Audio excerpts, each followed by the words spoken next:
Bismillahirrahmanirrahim. Assalamu alaikum student. My name is Asadur Rahman and we are studying about the chapter number 9 that is chemical equilibrium. हमने आज इस chapter में उसकी exercise को study करना है और एक्सरसाइज में MCQs को हम क्या करेंगे, सॉल्व करेंगे. ठीक है, तो चलें स्टार्ट करते हैं. पहला MCQs क्या है?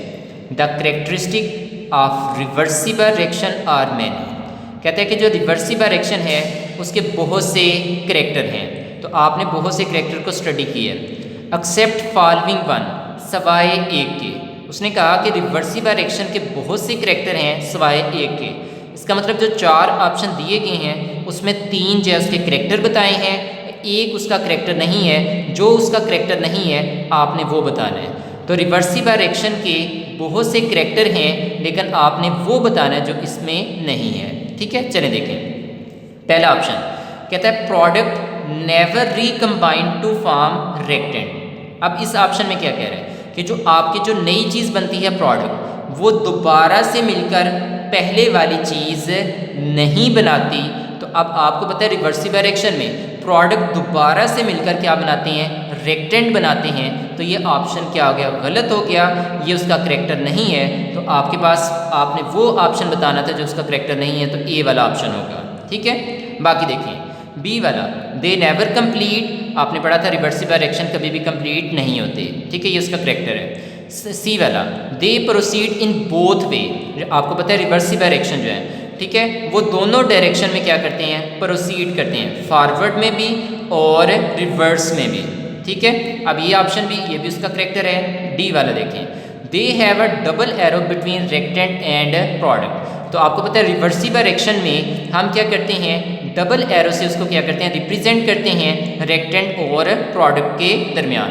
तो अब बी, सी और डी उसके करैक्टर हैं जबकि ए वाला करैक्टर नहीं है.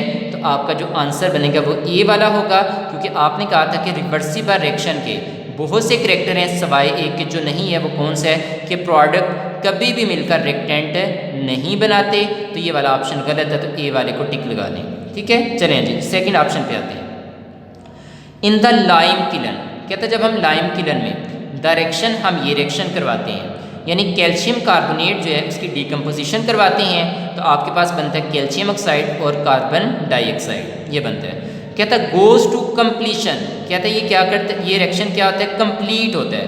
तो कब कंप्लीट होगा, बिकॉज उसकी रीज़न क्या है. तो आपने इस रिएक्शन को ओपन फ्लास्क में भी पढ़ा था और आपने क्लोज फ्लास्क में भी स्टडी किया था. ठीक है, अब ज़रा देखें, आपने देखा था कि हमारे पास ओपन फ्लास्क में हमारे पास होता है इरिवर्सिबल रिएक्शन, जबकि क्लोज फ्लास्क में ये क्या आता था, रिवर्सिबल रिएक्शन. और आपके रिवर्सिबल रिएक्शन कभी भी कंप्लीट नहीं होते, जबकि जो ओपन फ्लास्क है उसमें रिवर्सिबल रिएक्शन हो रहा है और वो रिएक्शन क्या होते हैं हमारे पास है, कंप्लीट होते हैं. ठीक है, अब अगर हम देखें तो ओपन फ्लास्क में करवाएंगे तो करवाने पर आपकी कार्बन डाइऑक्साइड यहाँ से क्या करती है, एस्केप कर जाएगी. जब कार्बन डाइऑक्साइड एस्केप कर जाएगी तो कार्बन डाइऑक्साइड दोबारा से कैल्शियम ऑक्साइड के साथ नहीं मिलेगी. जब नहीं मिलेगी तो आपका रिएक्शन पीछे को नहीं चलेगा. जब रिएक्शन पीछे को नहीं चलेगा तो आपका ये रिएक्शन क्या होगा, इरिवर्सिबल होगा. और इरिवर्सिबल जो है वो हमारे पास रिएक्शन क्या कंसीडर किए जाते हैं, कंप्लीट रिएक्शन. तो आपके जो इरिवर्सिबल रिएक्शन है वो कंप्लीट रिएक्शन होते हैं. तो इस वजह से यहाँ पर अब आप देखें तो ये कंप्लीट रिएक्शन कब होगा, जब आपकी जो कार्बन डाइऑक्साइड है वो क्या करेगी, एस्केप कर जाएगी. अगर कार्बन डाइऑक्साइड एस्केप कर जाएगी तो आपके प्रोडक्ट आपस में रेक करके पहली वाली चीज़ नहीं बनाएंगे और इस रिएक्शन में आपके सारे के सारे रिएक्टेंट किस में कन्वर्ट हो जाएंगे, प्रोडक्ट में. तो आपका ये रिएक्शन क्या होगा, कंप्लीट होगा. तो कार्बन डाइऑक्साइड एस्केप कंटिन्यूसली, अगर कार्बन डाइऑक्साइड लगातार क्या करती है, एस्केप करती जाती है, निकलती जाती है, तो फिर आपका ये रिएक्शन क्या होगा, कंप्लीट होगा. तो इसका ऑप्शन कौन सा बनेगा, सी वाला. यहाँ तक बात समझ आ गई. चलिए जी आगे चलते हैं. तीसरा MCQs कहता है फॉर द रिएक्शन. ये आपके सामने एक रिएक्शन लिखा है, कहता है 2A प्लस बी. अब आपके पास ये एक रिएक्शन है 2A प्लस बी, आगे रिवर्सिबल एरो और आगे हमारे पास क्या है 3C. तो कहता है ये हमारे पास एक जनरल रिएक्शन है. तो कहता है the expression for the equilibrium constant. आपने इसके लिए इक्विलिब्रियम कांस्टेंट एक्सप्रेशन को क्या करना है, फाइंड करना है, शो करना है. ठीक है, तो अब इसकी इक्विलिब्रियम कांस्टेंट एक्सप्रेशन क्या बनेगी, चलें देखें यहाँ पर. अब उसने कहा कि आपके पास है 2A ये प्लस हमारे पास क्या है B, आगे रिवर्सिबल एरो ठीक है, और आगे हमारे पास क्या है 3c। अब वो कह रहे हैं कि इसके लिए आपने केसी एक्सप्रेशन फाइंड करनी है। तो चलें देखिए हम डायरेक्ट लिखते हैं। अब देखें केसी एक्सप्रेशन इक्विलिब्रियम कांस्टेंट एक्सप्रेशन जब हम शो करेंगे तो हमेशा प्रोडक्ट की मोलर कंसंट्रेशन कहाँ पर होती है, ऊपर होती है। तो अब यहाँ पर प्रोडक्ट क्या हमारे पास है सी, तो ये हमारे पास सी और उसके जो भी स्टार्ट पे होंगे नंबर ऑफ मोल या उसके काफिशिएंट होंगे वो उसकी क्या बन जाएगी पावर, तो इसकी पावर क्या होगी 3 डिवाइडेड बाय। आप देखिए यहाँ पर रेक्टेंट क्या आते हैं, हमेशा नीचे होते हैं। तो मोलर कंसंट्रेशन ऑफ ए, आपको पता है रेक्टेंट कौन से हैं, ए और बी। तो मोलर कंसंट्रेशन ऑफ ए और इसके नंबर ऑफ मोल 2 थे, तो इसकी पावर क्या होगी हमारे पास है 2। आगे मोलर कंसंट्रेशन ऑफ बी, तो ये आपके पास हो गया।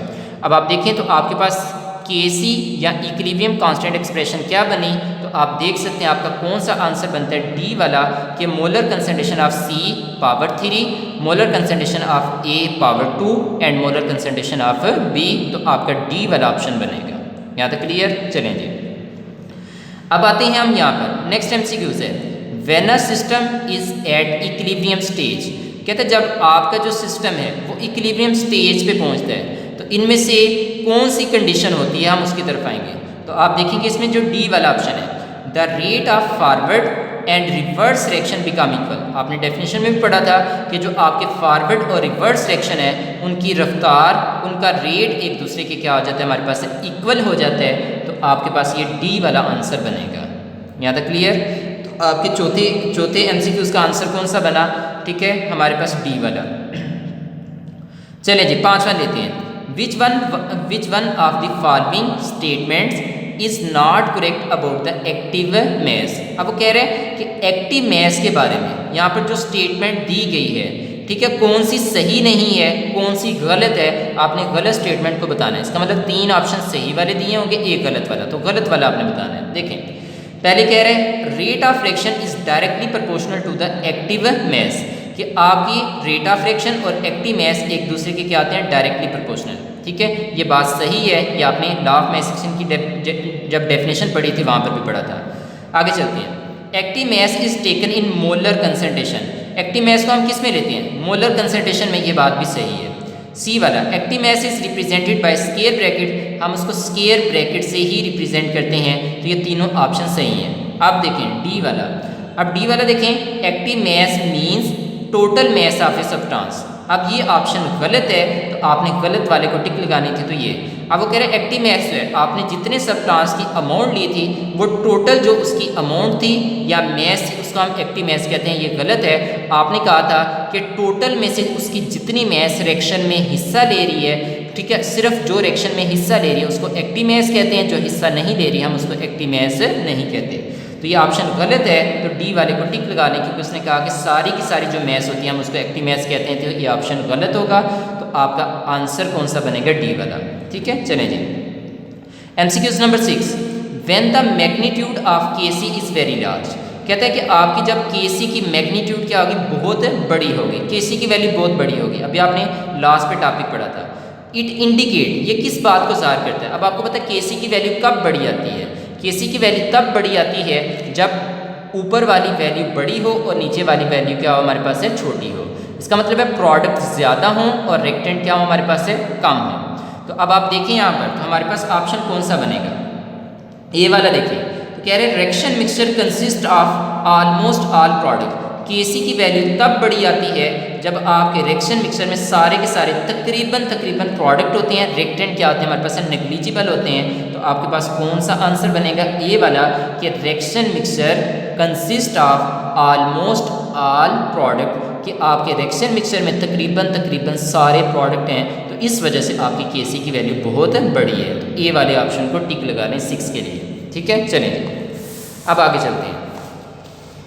नेक्स्ट हमारे पास है एमसीक्यूज नंबर 7, कहता है when the magnitude of KC is very small. अब केसी की वैल्यू कब स्मॉल आएगी, इट इंडिकेट दैट, ये किस बात को ज़ाहिर करता है। अब केसी की वैल्यू छोटी कब आती है, ठीक है, जब ऊपर वाली वैल्यू छोटी हो जाए, ठीक है, और नीचे वाली वैल्यू क्या आ जाए, बड़ी हो जाए। और आपको पता है नीचे क्या आते हैं, रेक्टेंट, और ऊपर क्या आते हैं, प्रोडक्ट। इसका मतलब प्रोडक्ट कम हो और रेक्टेंट क्या हो हमारे पास है, ज़्यादा हो, तो फिर आपकी केसी की वैल्यू क्या होगी हमारे पास है, छोटी आएगी। चलें अब इस बात को देखते हैं। तो आप देखेंगे कि इसका मतलब यहाँ पर the amount of product is negligible, यहाँ पर जो प्रोडक्ट होते हैं वो बहुत थोड़े होते हैं, नेग्लिजिबल होते हैं। जब प्रोडक्ट बहुत थोड़े होंगे तो आपकी केसी की वैल्यू भी क्या आएगी हमारे पास कम आएगी।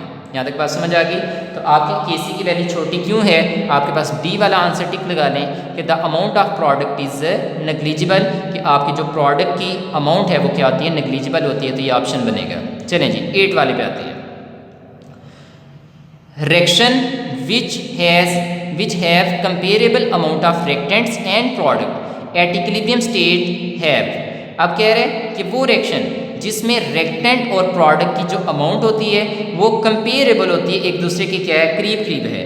तो एट इक्विलिब्रियम स्टेज, तो इक्विलिब्रियम स्टेज के ऊपर उसके लिए क्या कंडीशन होगी। अब देखिए यहाँ पर कहता है वेरी स्मॉल केसी वैल्यू, क्या केसी की वैल्यू बहुत छोटी आएगी, या वेरी लार्ज केसी वैल्यू, या बहुत केसी की वैल्यू बहुत बड़ी आएगी, या मॉडरेट केसी वैल्यू आएगी, या नन ऑफ दिस। तो आपने ये टॉपिक अच्छे तरीके से पढ़ा था। आपने पढ़ा था कि जब रेक्टेंट और प्रोडक्ट की अमाउंट कंपेरेबल होती है तो केसी की वैल्यू ना ज़्यादा बड़ी आती है, ना ज़्यादा क्या आती है, छोटी आती है, बल्कि क्या आती है हमारे पास है मॉडरेट। तो मॉडरेट केसी वैल्यू, तो सी वाले को टिक लगा लें, आपके पास सी वाला आंसर बनेगा। यहाँ तक क्लियर। चलेंगे 9 वाला एमसीक्यूज देख लें। एट डायनामिक इक्विलिब्रियम, जब डायनामिक इक्विलिब्रियम में आपने डेफिनेशन पढ़ी थी कि डायनामिक इक्विलिब्रियम पे रिएक्शन रुकता नहीं, बल्कि आपके जो फॉरवर्ड और रिवर्स रिएक्शन की जो स्पीड है या उसका जो रेट है वो एक दूसरे के क्या हो जाता है, इक्वल हो जाता है, और आपका रिएक्शन रुकता नहीं है। ठीक है, तो अब आपने देखिए यहाँ पर कौन सा ऑप्शन बनेगा कि the speed of forward and reverse reaction are equal. तो डायनामिक इक्विलिब्रियम के ऊपर आपके जो फॉरवर्ड और रिवर्स रिएक्शन है उनकी रफ्तार एक दूसरे के क्या हो जाती है, इक्वल हो जाती है। तो सी वाले को टिक लगा लें। क्लियर। चलें जी आगे चलते हैं। 10 वाला MCQs.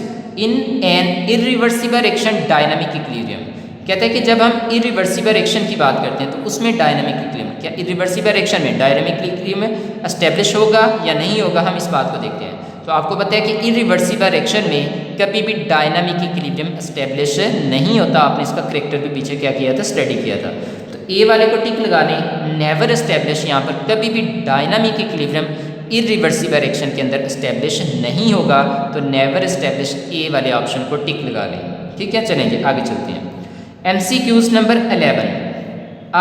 Reverse reaction is one. अब आपने फॉरवर्ड और रिवर्स रिएक्शन के आपने 4 पॉइंट को क्या किया था, स्टडी किया था। आपने उसके मैक्रोस्कोपिक करैक्टर को क्या किया था, स्टडी किया था। अब यहाँ पर कह रहा है कि reverse reaction is one. Reverse reaction वो होता है, अब देखिए यहाँ पर ए ऑप्शन में क्या जाए कि which proceed from left to right, कहता है जो लेफ्ट से किसकी तरफ जाए, राइट की तरफ।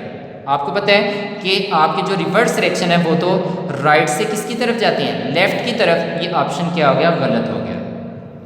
बी वाला, in which reactant react to form product, कहता है जिसमें रेक्टेंट आपस में रेक करके क्या बनाते हैं, प्रोडक्ट। तो ये ऑप्शन भी गलत है, क्योंकि रिवर्स रिएक्शन में आपके प्रोडक्ट कंबाइन करके या रेक करके क्या बनाते हैं, रेक्टेंट बनाते हैं। तो ये ऑप्शन भी गलत है। अब कह रहे हैं विच स्लो डाउन ग्रेजुअली, आपको पता है रिवर्स रिएक्शन स्टार्ट पे स्लो होता है, बाद में स्पीड अप होता है। तो ये ऑप्शन भी गलत होगा। आप कहते हैं विच स्पीड अप ग्रेजुअली, आपको पता है ये आस्ता आस्ता क्या होता है, स्पीड अप होता है। तो आपका कौन सा ऑप्शन बनेगा, डी वाला। तो ये आपके पास डी वाला आंसर बना के रिवर्स रिएक्शन इज वन। ठीक है, रिवर्स रिएक्शन वो होगा जो आस्ता आस्ता ग्रेजुअली क्या करता है, स्पीड अप होता है, क्योंकि पहली स्पीड स्लो होती है और आस्ता आस्ता उसकी स्पीड क्या होती है, तेज होती जाती है। तो डी वाले को टिक लगा लें। क्लियर। चलेंगे एमसीक्यूज नंबर 12 कि nitrogen and hydrogen were react together. आपके नाइट्रोजन और हाइड्रोजन जो है ये आपस में क्या करते हैं, रेक करते हैं, और रेक करके क्या बनाते हैं, अमोनिया। ये रिएक्शन आपके सामने लिखा हुआ है। अब इसमें रेक्टेंट कौन से हैं, नाइट्रोजन और हाइड्रोजन, और प्रोडक्ट कौन से हैं, अमोनिया। कहता है what will be present in the equilibrium mixture. Equilibrium mixture में क्या चीज़ मौजूद होगी।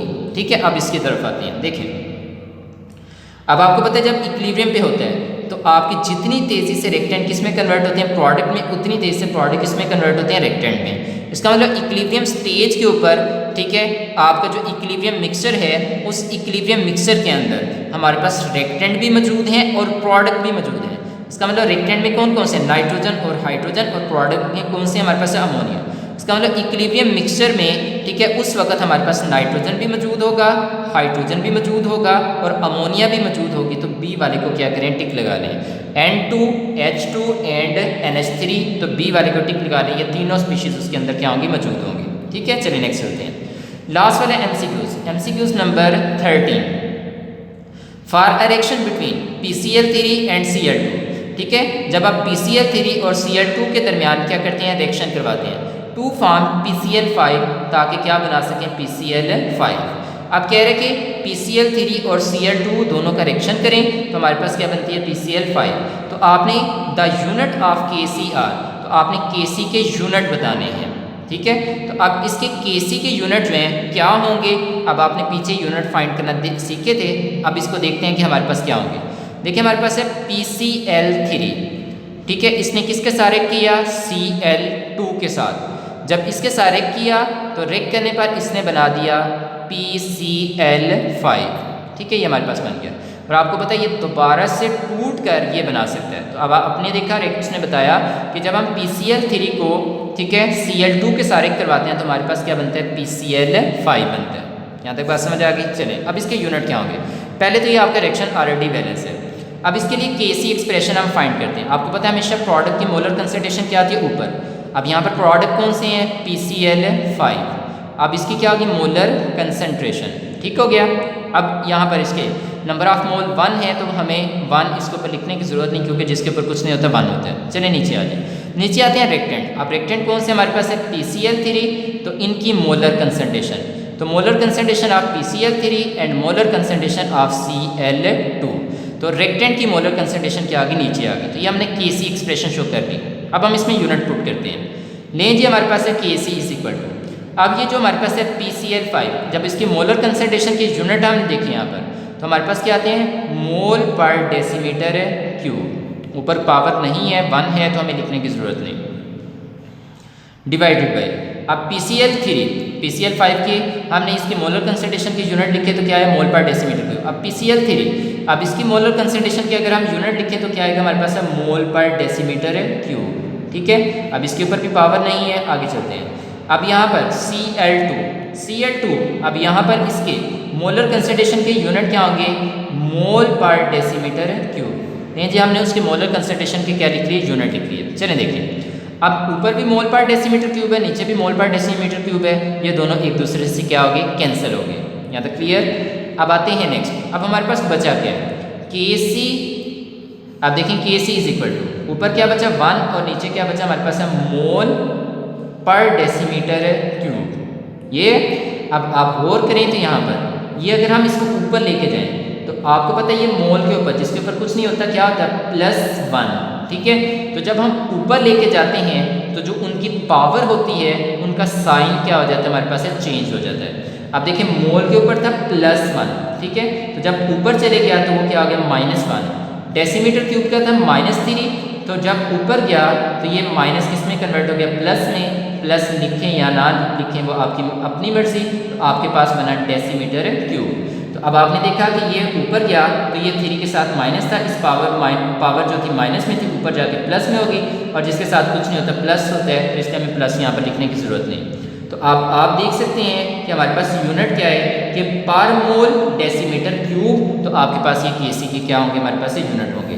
तो आप ज़रा खुद देख लें आपके पास आंसर कौन सा बना।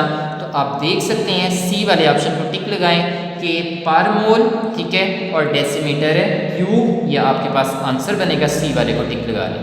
ठीक है, अब आपका चैप्टर कंप्लीट हो चुका है, आपके MCQs कंप्लीट हो चुके हैं। ठीक है, अगर किसी MCQs में आपको कोई इतराज़ हो तो आप पूछ सकते हैं। दूसरी बात, नोट्सों के ऊपर आपके जो MCQs हैं आप उसको अच्छे तरीके से इसके साथ मैच कर लें, उसमें मिस प्रिंटिंग वगैरह भी हो सकती है, आप उसको अच्छे तरीके से एक दफ़ा देख लें। दूसरी बात, ठीक है, अब आपने क्या करना है, साथ में नोट्सों से ये सारे के सारे ये जो शॉर्ट क्वेश्चन एक्सरसाइज के, ठीक है, जो आपके टेस्ट सेल में शॉर्ट क्वेश्चन थे, आपने उसको भी अच्छे तरीके से तैयार कर लेना है। आपके जो उसमें आंसर लिखे हुए हैं वो इसी चैप्टर से लिखे हुए हैं, वर्डिंग वही रखी हुई है, ताकि आप इजीली उसको क्या कर सकें, समझ सकें। ठीक है, तो आपने टेस्ट सेल और आपने एक्सरसाइज के शॉर्ट क्वेश्चन और MCQs को अच्छे तरीके से नेक्स्ट लेक्चर से पहले क्या करना है, तैयार करना है। अगर किसी चीज़ की ना समझ आए तो आप पूछ लें।